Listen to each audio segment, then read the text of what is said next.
সকলকে আজকে বাড়িতে একটু ছোট্ট করে পুজোর আয়োজন করেছি, তারই তোড়জোড় চলছে এখন। দোল পূর্ণিমা নিশি নির্মল আকাশ, ধীরে ধীরে বহিতেছে মলয় বাতাস।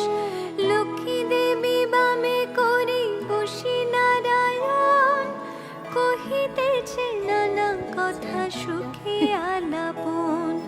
হেন কালে বিনা নিয়ে আসি মুনিবর, নারায়ণের সাক্ষাতে কহিল কোনো তিথি নক্ষত্র নিষেধ নাই, যে কোনো লোক প্রসূতকালে এই ব্রত করিতে পারে।